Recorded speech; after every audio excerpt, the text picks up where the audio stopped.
ଯେତେବେଳେ କି ଆମେ ସମସ୍ତେ ନିରୋଗ ଥିଲେ।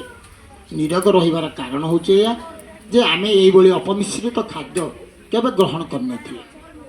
କିନ୍ତୁ ଆମେ ସମସ୍ତେ ବର୍ତ୍ତମାନ ଯେଉଁଭଳି ଭାବରେ ଖାଦ୍ୟ ଗ୍ରହଣ କଲେଣି, ତେଣୁ ଆମେ ଆମର ଯେଉଁ ଖାଦ୍ୟ, ତୃତୀୟ କଥା ହେଉଛି ଆମର ଜ୍ଞାନ।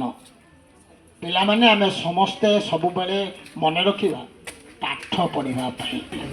ଯେତେ ଗୁଡ଼ାଏ ପିଲା ତୁମେ ସବୁ ଦେଖୁଛ, ଛୋଟ ଠାରୁ ବଡ଼ ପର୍ଯ୍ୟନ୍ତ ମହାପୁରୁଷ ହେଇଛନ୍ତି, ସମସ୍ତଙ୍କର ଚିନ୍ତାଧାରା ସମସ୍ତେ ଏଇ ଗରିବ, ଯେଉଁମାନେ କି ରାସ୍ତା କଡ଼ରେ ଥିବା ଚା ଦୋକାନର ବେପାର କରୁଥିବା ଜଣେ ଲୋକର ପୁଅ ଆଜି ଯିଏକି ଦେଶର ମାନେ ମୁଖ୍ୟ ପରିଚାୟକ ସେ ହେଇପାରିଛନ୍ତି। ମୁଁ ନିଶ୍ଚୟ ପାରିବି। ଯେତେବେଳେ ଇଲେକ୍ଟ୍ରିକ୍ ବଲ୍ବ ତିଆରି କରିବାକୁ ହେଲେ ବୈଜ୍ଞାନିକ ଜଣକ 99 ଥର ସେ ଫେଲ୍ ହେଇଗଲେ।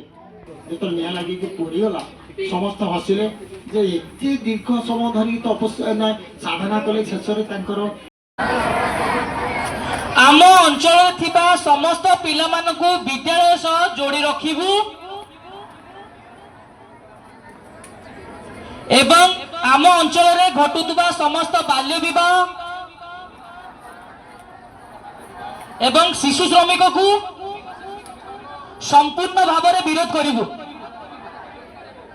ଧନ୍ୟବାଦ।